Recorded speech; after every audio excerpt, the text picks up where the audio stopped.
So welcome everyone. We're excited to see you all here this afternoon. Welcome to the Unlocking the Power of Partnerships, Best Practices for Building Community Partnerships webinar. We're excited to have a phenomenal group of PLTW teachers with us here today to discuss the importance of community partnerships and how they got started building their own local community partnerships. My name is Angela Anderson. I am on the partnerships team at Project Lead the Way, and I'm joined today by my colleague Heather Baker, who also works on the partnerships team. And we're also joined today by three fantastic PLTW teachers who I'll introduce in a bit. But I encourage you all to join the conversation today by engaging with the fellow participants and PLTW team members in the chat. And we'll try to answer any questions as we go. So if you have questions today, feel free to put those in the chat. If they are for the panelists, we'll answer those at the end. But if you have questions for Heather and I, we'll try to answer those in the chat as we go. So next up is our agenda today. As you can see, we have a quick introductory activity for everyone today. And then we will cover some new resources that we have within the PLTW Teacher Guides, which are our community partnership framework resources that Heather and I have created.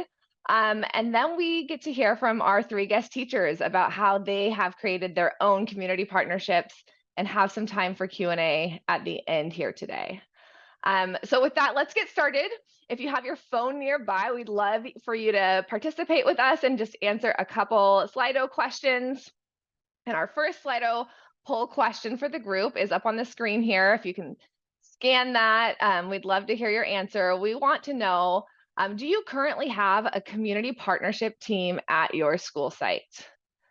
And that could be a group of people that you bring together for your CTE advisory committee, folks that you work with in the community. Do you currently have a partnership team at your site? I see some of the responses are starting to come in. We've got some yeses, some nos. Yes, no, I don't know. There's no right answer today. We have something for everyone at this webinar. So no matter where you're at in that planning process, we hope you'll get something out of today. So it's good to see those answers continuing to come in. Some yeses, some nos. I'll give people another few seconds to answer this first question.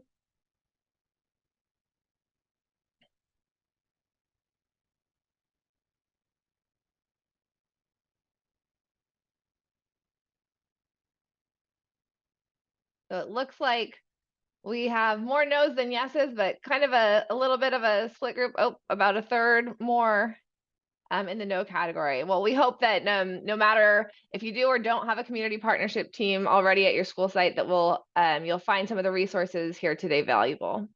If we can move on to the next question.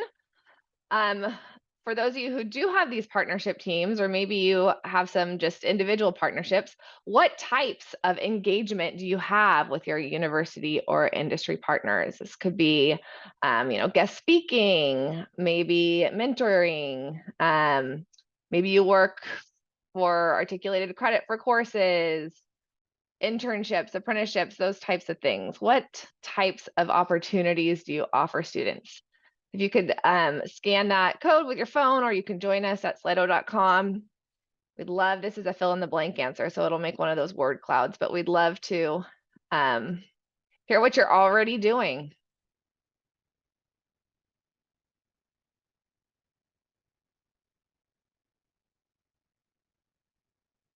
I see college credit for courses. Oh, here come a few. Advisory boards, we have field trips, wonderful. Guest speaking, dual credits. More field trips and guest speakers.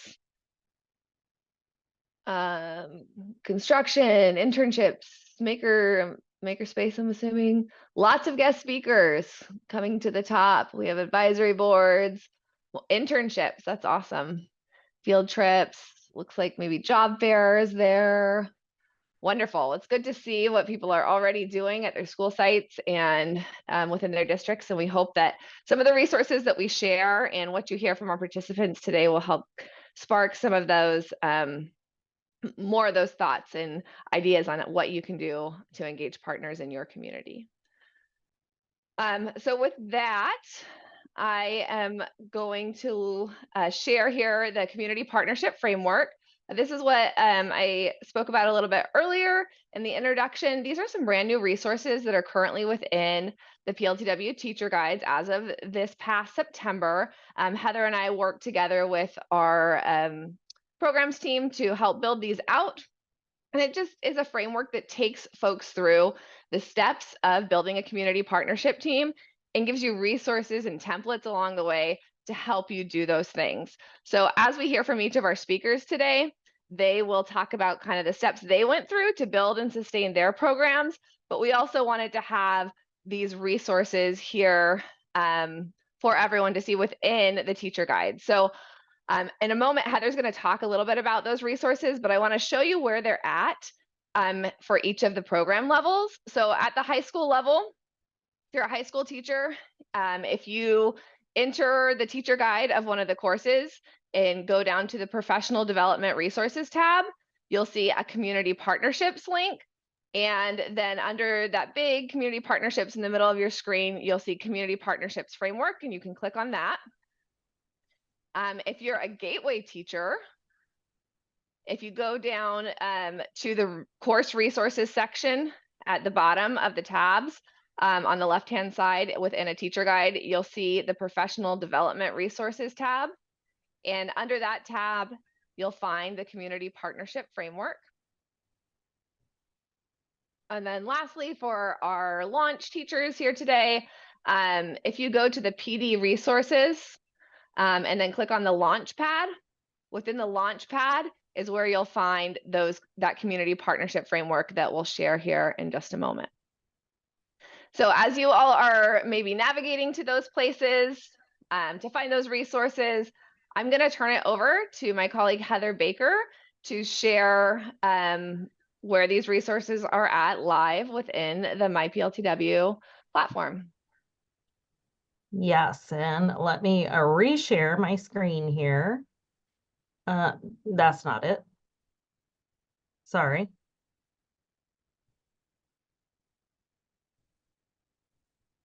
There we go. Okay. Can you guys see the MyPLTW? Yes. Okay. So as Angela said, this is the high school. I just picked a high school course. When you log in on the side, you're going to go to these professional development resources, and right here is community partnerships. And here's the framework. When you are in Gateway, you are going to go, oh gosh, now I've already forgotten where it is. I'm so sorry. You're going to go to professional development resources. There you go. And no, that's not. I'm so sorry, Angela. I think that's okay. I think we can share the slides so people can navigate to them. It's at the very bottom under course resources at the very Yeah, bottom. there you go. I'm like, it's so different in each thing. So yes, in the professional development resources, when you scroll down, there's a community partnership framework. And then the same thing for launch, you need to go to the launch module specific PD resources, and then you'll find it in the launch pad. But I want to take you directly to what it looks like and give you a little bit of a few ideas of what resources are within each one. First of all, you'll see the roadmap here and each, the little information here, but each of these kind of explains when you're putting your partnership team together, it explains kind of some steps for you to think about. So you might think this is a little different, but this is backed by some other organizations who do this community partnership kind of relationship building and things like that, to think about the who, the why, the what, the how, and then you know, what's next, and kind of measuring out the success and the impact. So we always start with the who, and so there's some kind of some guiding questions for you to think about. And then on the right-hand side, there are some resources for you to look at and consider. We do have an outreach email template. So if you identify a hospital or a university faculty or a business and industry partner, or whoever from your networking, you can download that email template. And it's a Word document, so you can change it, but it's there for you. When you get to the why section, when you're establishing your purpose, you're determining the type of partnership, kind of establishing your goals and things like that, there are some resources that are here for you. This purpose of a partnership team worksheet, I won't click on it and open it up, but it is kind of like a template for you to fill out, to think about how to define your guiding question. And these employer opportunity documents and higher ed documents, it will open as a zip file. So I'm just going to open a couple just so you can see what it looks like. So let's say, you want to have an employee opportunity and you want to have panels. Sorry, opens on the wrong thing. You want to have a panel or a webinar.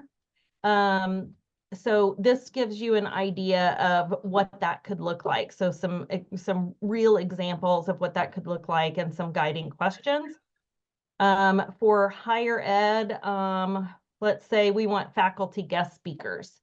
So here's the benefit. Here are some tips of how you can connect with faculty, and what kinds of things that you could do. So when you go to these resources, again, it'll open as a zip file. For the what, this is the what you are going to do with your partner. So this is the meat of how are you going to get, build those things. What exactly are you going to do?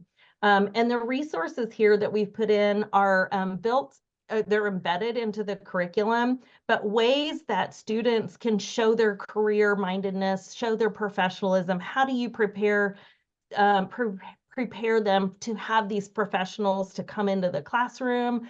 It could be writing thank you notes. It could be emailing invitations, things like that. And then the how part is, how are you going to get this done? We're going to communicate. We're going to have phone call outreach. We're going to go do visits, those sorts of things. And then there are some example blogs here. So this call will be put into this example area over here. So you can see how others have engaged partners. And then at the end, you will have, that time to reflect, to determine, hey, how did this go? What do we need to do to change or keep doing? And there is a reflective protocol here and an example partner survey template that you can use to survey your partners that have participated on this journey with you. Angela, anything else to add there? I think that's fantastic, Heather. Thank you for sharing those. And we'll hear some real life tangible examples from all of our teachers here, guest teachers here in a moment. So before I turn it over to our teachers, I wanted to, you probably received an email from me earlier today with a graphic organizer in it. That document is just so that you can take notes as you hear from our guest teachers today about the steps in the process that Heather just highlighted. So Heather, if you want to go to the next slide, you'll see an example of what that would look like. So as you're thinking about who you want on your team, what you're going to do, how you're going to do it, and implementation, then you can maybe jot some notes down to come back to at a later time as you hear from our speakers. So have that ready if you want to take notes in that. And with that, I think I will turn it over to our first guest teacher. So our first teacher is Jason Huber. He is from Woodstock, Illinois. He currently teaches a plethora of engineering and computer science courses at the high school level. He has started some fantastic community partnerships locally with the city, and I will turn it over to him now to talk a little bit more about those partnerships. So Jason. Okay, thank you, Angela. So I'd just like to thank you for the introduction. So what I do is I teach all the courses, but it's obviously not in the same year. So it's a tag team between two different high schools. So in the morning, I'm at one high school, in the afternoon, I'm at another. And those courses flip flop every couple of years. So we get as many students exposure to the classes as possible. So the EDD course, for a couple of years now, we've partnered with Woodstock City Council, and it's a great opportunity for the students to actually work hands-on with the people at the city, whether it be the people in the Parks and Rec Department or the Public Works Department. And what they end up doing is they get a list of projects every year. And together we sit down with the students and we look at that list and we see, what they're interested in, mainly whatever aligns with their previous PLTW courses. And then together we sit down with the city and all the department chairs and we kind of go through it and we say, okay, which ones are the city most currently thinking about progressing towards? We don't want something that they started to work on yet, but something that they've talked about. And as you can see at the bottom, with that, as the project evolves on, the students are getting involved with many different businesses and corporations and industry partners out there from all the different areas, even non-for-profit. That's the environmental defenders. We've been up in Wisconsin to Benke Material and Engineering, doing some material testing with some of the students' projects, and then ComEd is the local power company down here that we met with. So if you want to pop to the next slide.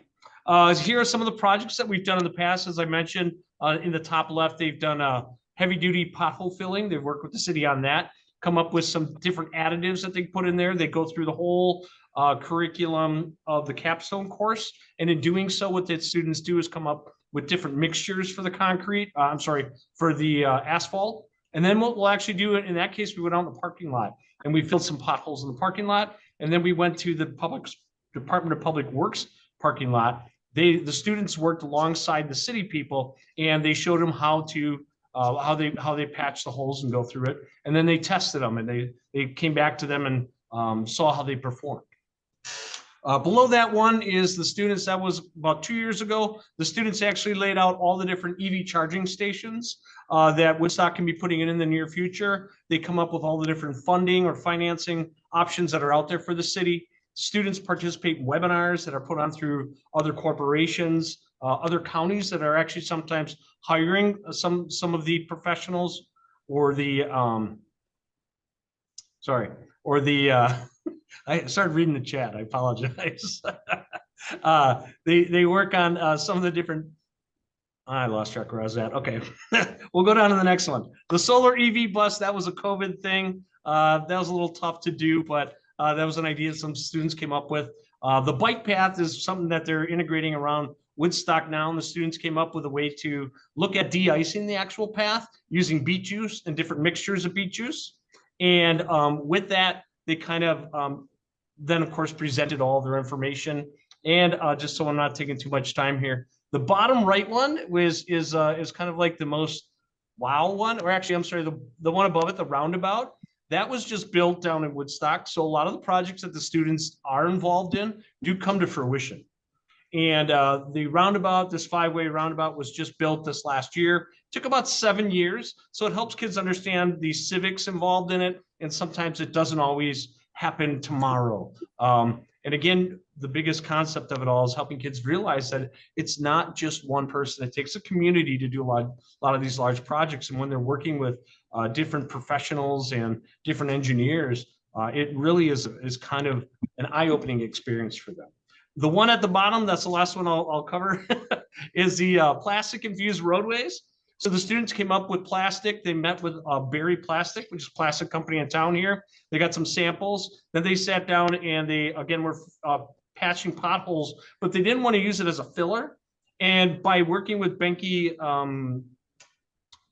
Construction, Material Engineering, they're the corporation that deals with the Quad States and audits all of their asphalt that's poured in all 4 states to determine the quality of those pours and how good those asphalt developments are. Well, what they did is the students said, let's take it a step further, and they actually extracted the liquid from the plastic by melting it down and using some of the molecular compounds to it. So yeah, they got a little bit involved with the chemistry with it because that was one of the student backgrounds. And when they ran all of the industry tests on them, they last twice as long, which was crazy.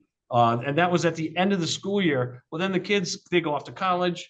And they're like, the only part that we didn't take it further on was the chemical process that was part of this asphalt roadway is not good for the environment. So the next step would be getting the plastic company to sit down with the asphalt company and take it to that next step. But so that's something that, you know, the students actually get their real world experience doing. So holy smokes, a lot of chat in there. So you want to hit the next slide?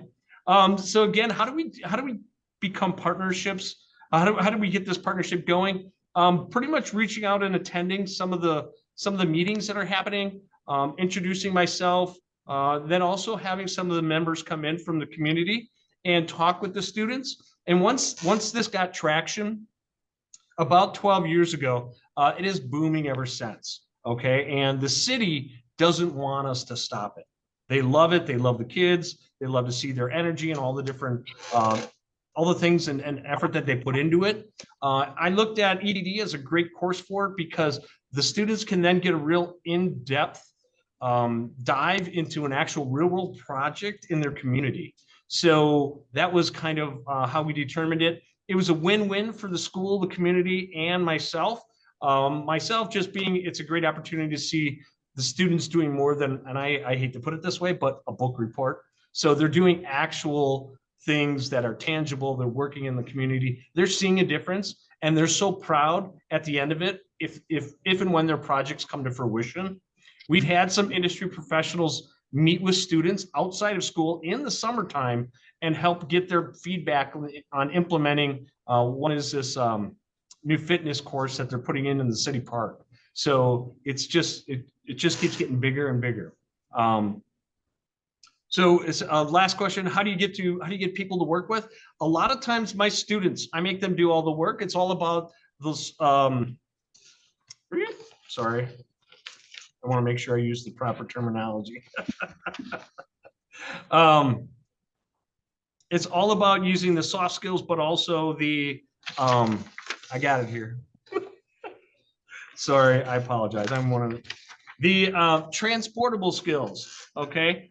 Making sure that they're using all the different transportable skills of communication, creative thinking, collaboration, okay, problem solving, and of course, learning the ethics and the mindset of it all. So the students in that case, they send out emails, they make the phone calls, reaching out to different vendors, different communities. They've even reached out to mayors in other towns to see why they've made a decision to do various things. And then what they do is they bring them back to the Woodstock community to help them reflect on that.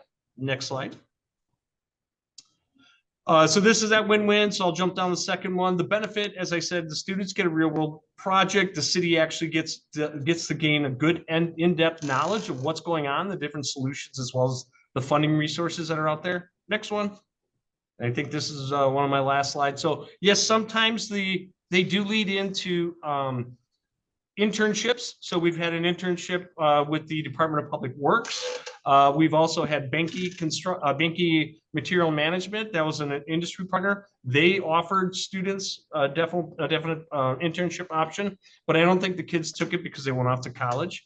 But in addition, not only do the students, we meet with the city, they meet with their mentors bi-weekly, but every semester at the end, so at the end of first semester, they'll do an update and they'll kind of tell the city what they came up with.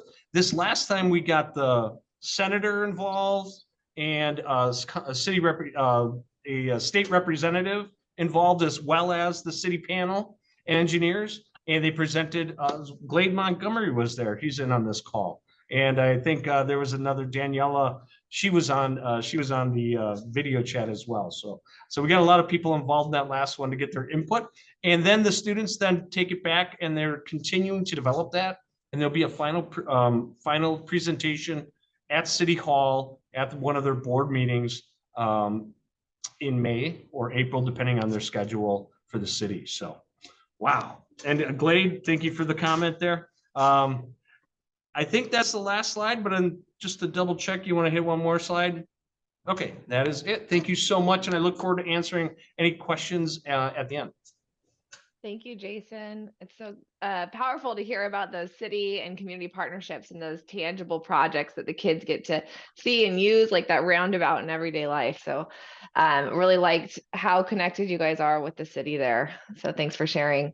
Next up, we have Pam Cole, and Pam is from Goddard, Texas. As you can see on the slide here, she teaches both Gateway and Launch and is also a PLTW master teacher. So we just heard from, the high school side, and now we get to flip down to see what Pam's doing in Gateway and with her Launch background. So Pam, I'll turn it over to you next. Okay, thank you, Jason, for sharing. Please remember, we're now going to much younger kids, so what he's doing is so impressive. Mine looks a little bit different. I do teach Gateway Flight and Space and also Energy and the Environment. That's where I'm currently doing my internship, my collaboration with Textron Aviation. I have only been in Gateway for a couple of years, but this has always been a passion of mine to try to figure out how to work with business and industry with our kids. So if you're not familiar with Textron Aviation, they're the world's aviation leader, inspiring the journey of flight. I live in Wichita, Kansas, actually, and we are the aviation capital. So we're home to Beechcraft, Cessna, Hawker, and Textron is big in detail, in community service and dedication. They have a world-class team, and they want to support students. I teach in a 5th, 6th grade building. And I teach part in the mornings, I teach 6th grade, and in the afternoons, I teach Launch to my 5th graders. So I'm kind of a split program. Goddard Public Schools have a K-12 program that I'm really proud of. It's a very robust program, very innovative. And so I wanted to add something that was maybe different than what everybody else was already doing or what's going on around the country. I think the thing I'm the proudest about, the picture you're seeing right here is the day we went on our field trip. But I think the thing I'm the proudest about is our community partnership is not a one and done. It allows our students to learn more about flight and space, obviously, with it being aviation. But I found how many things, energy and the environment, I was able to do with Textron also was pretty amazing. The one big takeaway, especially for this age of kids, you can't be what you can't see. We've all heard that saying. Without them seeing it, they can't make those decisions. This partnership, like I just said, is ongoing. We don't do it one time. It's a year-long commitment, and I think it will be for many years. We are committed to learning more about manufacturing, design, engineering, and the future importance of the aeronautical careers in our community. Okay, so that kind of gives you my summary with who I'm working with.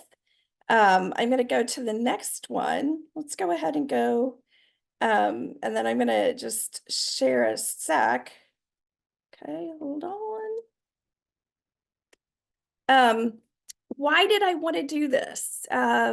Many career and technical programs begin in high school. If you do some research, you're going to see that high school is too late, especially for our girls. So I saw a need for students to become familiar with the growing careers in aviation in our community and manufacturing design. And I went ahead and thought this is the time for them to really get out there and see what's in the community. One of the things that I would really strongly suggest is to look for a company that's already known for building partnerships in your community. I did a cold call out to Textron Aviation, and I talked to the K-12 program manager. After you make that first call, you find somebody to talk to. I scheduled a school meet and greet. I had them come out. We had breakfast arranged. They got to see my classroom. They got to meet the kids. They got to see what we were doing. Project Lead the Way gives so much. It's impressive. It's fun for our partners to see. Bringing them in sells the program. It sells what we're doing, and it wants them to be involved. After we did that, I had a team of kids that sat and talked with them about what our goals were, what they are learning. And then I jumped back in and talked about how this could not only benefit us, but benefit them. That's a really important piece. I smile as I say this because the first thing she said was, well, what do you want? And they were talking about money. And I said, I don't want money. I don't want that. I want a partnership, and I want it to be more than one time that you come out. So some of the things that they've done careers with us. They've done the design process with us. They've done manufacturing day field trip. And that's all the pictures that you're seeing here are our kids out at Textron doing manufacturing day. That was riveting right there on the screen that they learned how to do. And I'm pretty excited. March 28th, we were invited to do a pilot program to build the model Sky Carrier plane. So 25 of my kids will go out and learn to build a plane. This screen, just some little highlights. Communication is the key. At that first meeting, we just kind of talked. I let them see what I was all about, what my students were about, and then followed up, and they were on board. And so then we started talking about, okay, what's it look like? I think sharing the curriculum is super important. That gives them ideas on how they could partner that I didn't even think about. So I shared the curriculum, some of the things that I thought would work. And then they started plugging in how they could add innovation, aviation, and manufacturing. First one was the careers that are taught. We did that with Project Lead the Way's Energy and the Environment module. And then we've done class visits, Zoom meetings, manufacturing day, you name it, we've kind of done it. And it's just been a great experience for our kids. If you want to go to I think there's another one, maybe, is that it? Yeah. What else? My takeaways, you can see over here, they were in planes. They had gifts for us. We were all in t-shirts from Textron. It was an amazing day, but waiting until high school is too late. Working around the schedule of your industry partner. What can you do with me? It may take 3 months before you can do a lesson. So then you just do it as a review lesson. You have to work around their schedule. I think spending time making it a partnership, not a one-time you're coming in to talk to the kids. Those are great, but the long-term partnership is what is really effective. My kids call Caitlin Gregory, the K-12 externship leader at Textron. They call her by name. When do we get to see Kate? When do we get to talk to her? And then encourage multiple visits and contacts. And if you have questions later, I would be more than happy to answer them. That was just kind of a brief look into what we're doing at Challenger Intermediate. Thanks so much, Pam. It's good to hear from the K-8 side, just how to get those partners engaged. And I love the photos of your students. And it's exciting that you get to take those 25 students coming up. Yeah. What Pam, I don't think Pam shared this today, but what I know, because she shared with me in the past, is how she really plans and aligns her visits as best she can to what's going on in her PLTW curriculum. And she shared some of those lessons and plans with me. So she's really strategic about it. She really wants to have each visit build on the previous visit. And building those long-term community partnerships is apparent in the work that she does and how she structures it. So I encourage you to reach out to Pam. Yeah. Oh, sorry, but to add to that, we're at the part doing propulsion systems and flight and space. And how do you let a 6th grader see that or even understand that? But to have them involved, showing the system, zooming in, it's just amazing. Such a rich learning and education for them. And I have so many kids now that are looking at the aviation field for the future. And I love that too. Girls especially. And that's really important to me to see those girls wanting to be pilots and engineers. Yeah, that's inspiring. Thank you for sharing. We're going to shift now to our last speaker. And I am excited to introduce Vanitha Graushenker. I'm probably said that incorrectly, but I'll let her correct me in a moment here. She's from Monroe Township, New Jersey. And we're going to shift back to high school again. She teaches, again, the computer science and engineering pathways, and actually came from industry and now is a classroom teacher. So she also has that industry perspective to share with us. So I will turn it over to Vinitha. Thank you, Angela. Good evening, everybody. First of all, I would like to say thanks to Jason and Pam for such an inspiring speech. I know I didn't get to listen to them before. You guys have given me tons of ideas already. And that's how I grow the program. I listen. I always listen to all fantastic people do things, and I try to take that and implement in my program. First of all, let me introduce myself. As she said, I'm Vanita Gaurishankar. And for the students, I go by Mrs. G. And most people in my school call me Mrs. G too, because it's a little bit easier, I understand. I am a computer engineer by profession. And I also have a background in electrical electronics engineering. So I guess 7 years ago, I started teaching at the high school, where Project Lead the Way was already a program.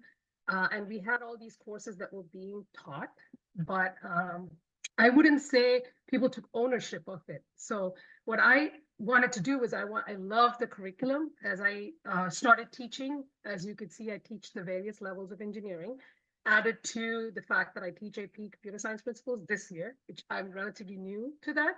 I'm going to talk a little bit about, as you can see, community partnerships, but that's probably EDD, what Jason mentioned. That's where we kind of had our first kind of a start. So EDD, as everybody knows, is engineering design and development. It's a capstone class.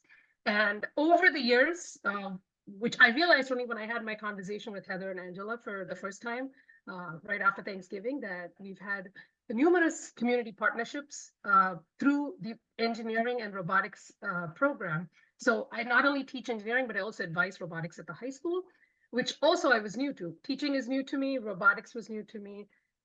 So we've just grown over the years. And once I had this conversation and I saw these, the pathway that they actually brought about, I realized we've actually been already doing this. And I felt really happy to share it with you guys.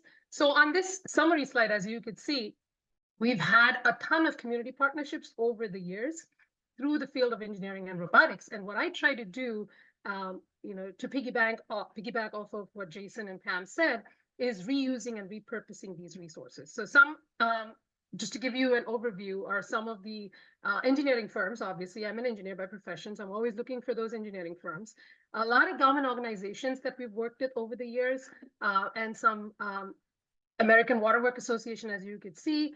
We work a lot with Rutgers, and a lot of our students are alumni across the country. So we try to bring them back and talk to our, especially seniors, the capstone students who are potentially going to be future engineers.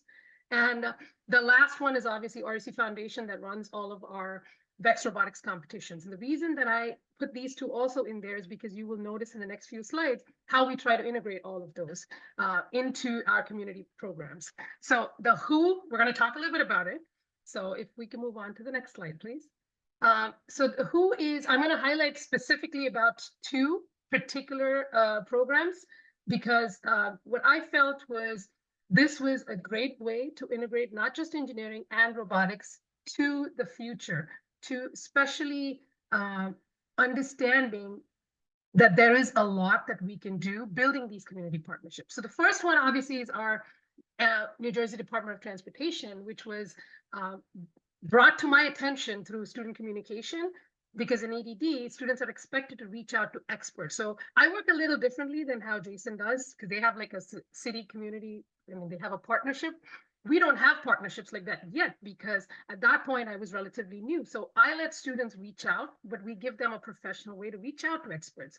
And once we got a response, we clung on to it. So we continuously communicated and kept them up to date with our ongoing efforts. And we try to repurpose those resources, not just with the engineering classes, but with robotics too. I'll talk a little bit about it in the next few slides.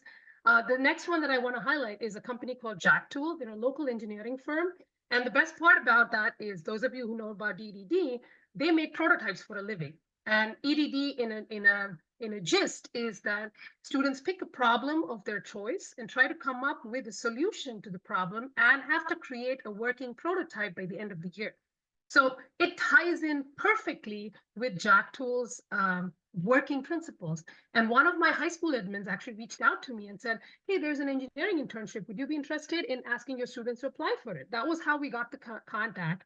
And I guess since I found out a little bit about it, I took time out in the summer, tried to meet with the CEOs in person, kind of presented what we do at the high school. They were super interested.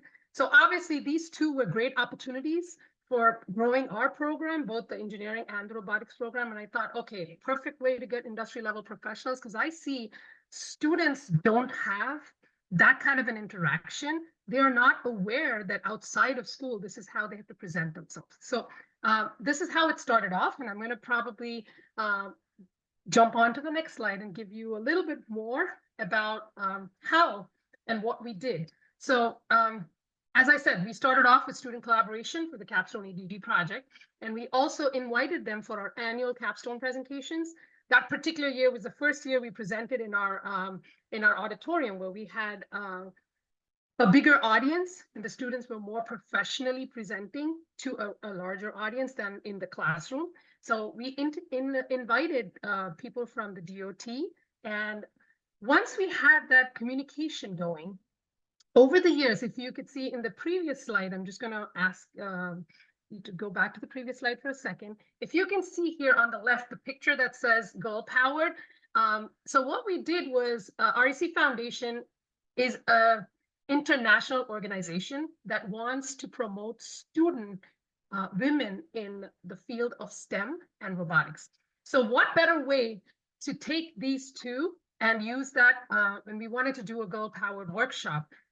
As one of our entrepreneurship club advisor was planning a women's leadership workshop. So I went up to her and I said, hey, would you be okay with me just running a half a day or maybe an hour event? So and REC Foundation has been promoting this. So I said, okay, I'll bring in an engineer from DOT, NJDOT, a civil engineer. So the lady on the left, the second from the left, she's a civil engineer at the New Jersey Department of Transportation. And on the right, the corner two are my students, and then to my left on the picture are the two engineers from Jack Tool. The person in the white T-shirt, she's the CEO of Jack Tool, and the lady in the black jacket, she is the electrical engineering supervisor.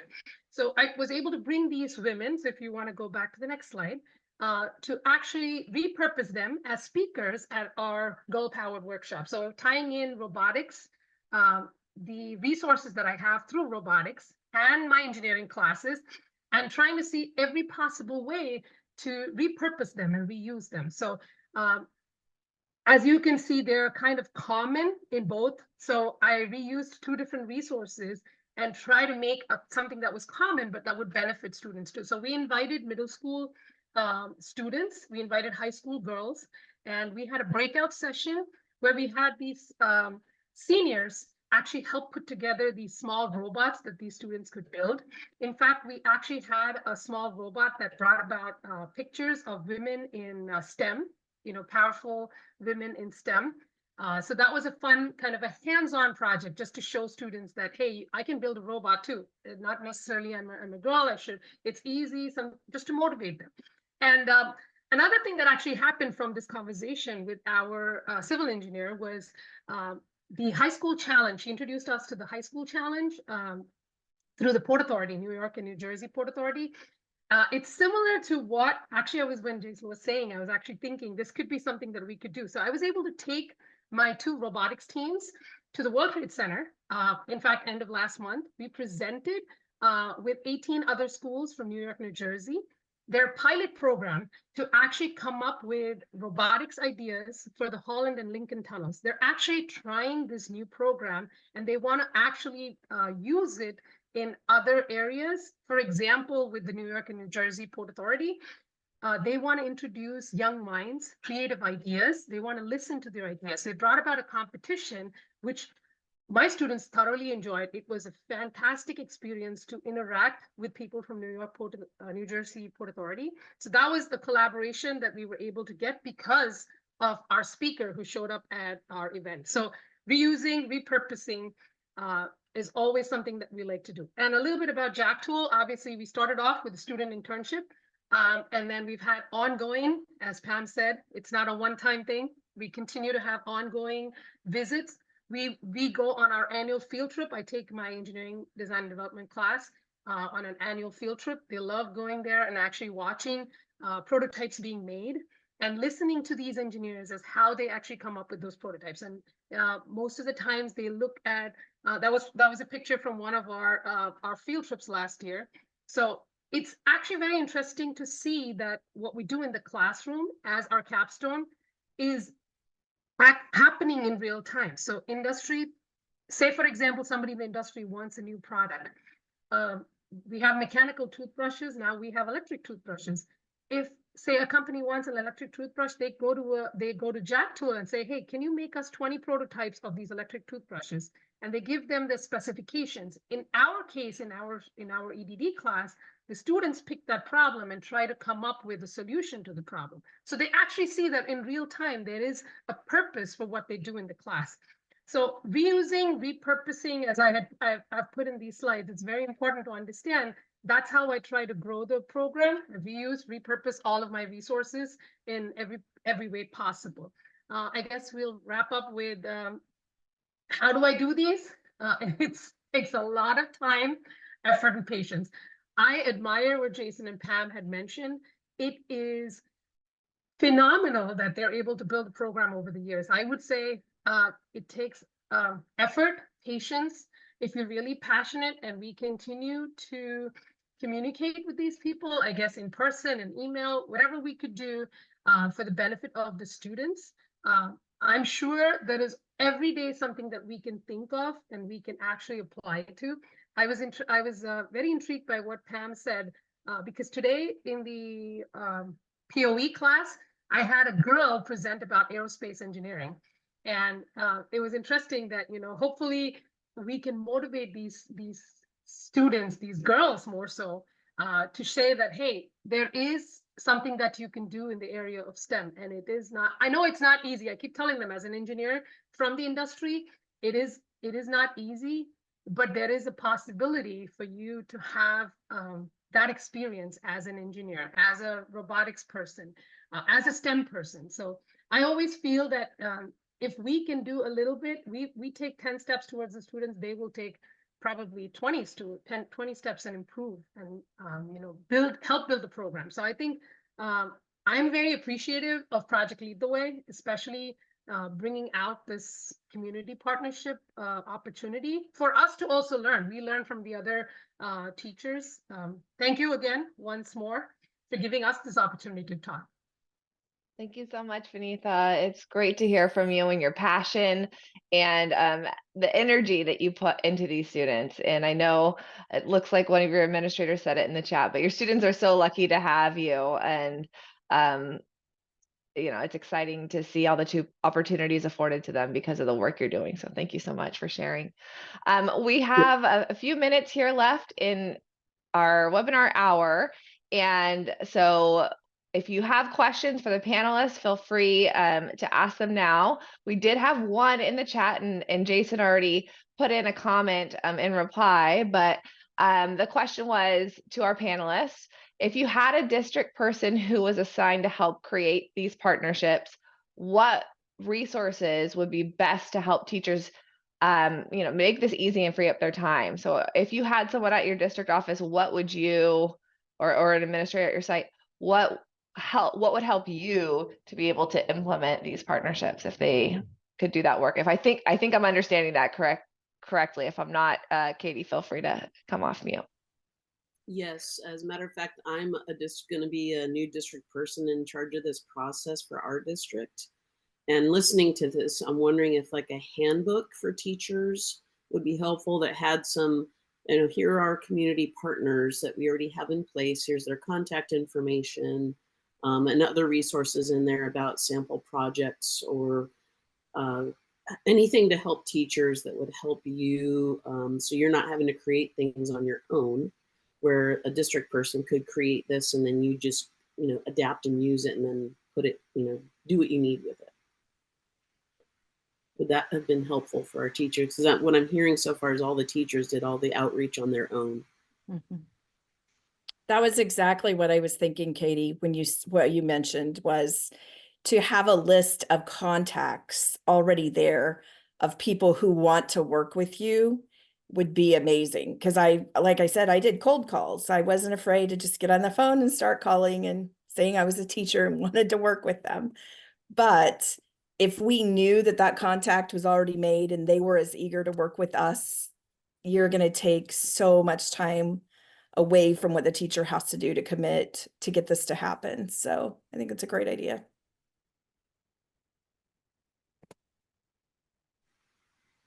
Jason or Vanessa, Thanks. And I'm wondering if there's like a. Yeah. Go ahead, Katie. Yeah, I was wondering if maybe like a little handbook, and it's not, it doesn't have to be crazy long, that had the list, an active list, like shared in a Google Doc kind of framework. And then have sample communications to send, so you can just copy and paste it if you needed to, and other things to help create some more time for teachers so they don't have to create everything on their own. And That that's framework. Go ahead, Jason. Oh, that was something I just added as well in the chat. I didn't know if we were going to do this out loud, but so we just had parent conferences, and that's a great opportunity to meet with different parents. And a lot of them expressed what trades they were in, and in doing so, or industry they were in, and in doing so, we just kind of added it to the list and just asked them while they're in the conference. Just said, would you be interested? And pretty much every single one of them said yes. So that's a real easy way. If you don't feel comfortable talking with industry people and going out, start with the parents. A shout out to the framework, ladies. I didn't have the framework. I didn't know about it when I was jumping in. But then when you shared it and I was able to look, it was almost exactly what I had done. And I really feel like teachers that don't know where to get started, if they will use that framework, it is a great tool. Thanks for saying that, Pam. Jason, I was going to ask you a question because you've been doing it a while, right? When you think about like the sustainability of those projects and those partnerships and things like that, what kind of reflection do you do at the like the end of the year with your partners? Like, hey, how did that go? What would we change for next time? That kind of thing. How do you learn and grow for the next year? And I know Vanitha, you're probably there, and Pam, you're probably there too, kind of starting these partnerships with what you're doing. But Jason, if you can give any light to that. Yeah, we not only on our final presentation with the students to the city, they will also ask for the students' feedback as well, and they'll ask what we can do to help each other out, but also they'll ask the students, and I ask the students as well, what was your take on this? What would you like to see different? What would you like to maybe if I were to offer this next year? And I do this with my regular classes. When we do different things, to say, next year for the next group of students, what suggestions would you have, so that I can kind of make it more appealing to them, or just take it from a different twist, I love Yeah, that. Pam and Vanitha, have you guys done anything with reflection that you want to share as well? Yeah, so I've been doing this even during COVID. We've been doing our annual, as I just put it in the website and the chat, Project Lead the Way Robotics STEM Night that I've been doing, I guess probably since it's been 5 years now since I've been doing it. And 1 year during COVID, we ran obviously a Zoom session, we recorded it. And the following year, when we were not in person, I actually put together a whole website of resources showcasing all of the different projects that students have done in each of the Project Lead the Way class and the robotics. So what I do every year is we call it PLTW Robotics STEM Night because POE students get to work on a final project based off of what they've learned. EDD students are able to showcase their projects. Robotics students are able to showcase their robots, and then it's basically STEM all put together. And I used to also advise Technology Club which was TSA. So last year we actually brought in the TSA projects too. And I actually have another teacher that teaches CEA. So he brought in the CAD, all the CAD models that he had, 3D printing models. So we actually have a whole showcase to the incoming 8th graders and their parents to say, hey, this is what we do at the high school. It's an evening, and what we do is we do it almost like a carnival style. So we do it like an indoor carnival style approach where students come in and they play these, POE students come up with these carnival style games, incorporating what they've learned in terms of engineering in the class. So it's fun for them. It's a fun end of year project. And at the same time, it's something that they can showcase. So over the years, it has grown. We've had a larger audience. We are going to try and invite our community partners this year to that STEM night also. It's still a growing process. Every year we're learning. But that's some way you can actually reflect on and say, hey, these are the things that our students are doing. These are the communications that they've done. You bring your community partners in. I haven't done it, but probably that's something I'm thinking I could do.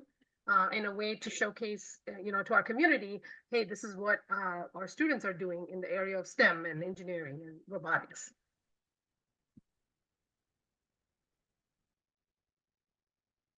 Any other questions we have for the panelists while we have them here? We have a couple minutes before we wrap up.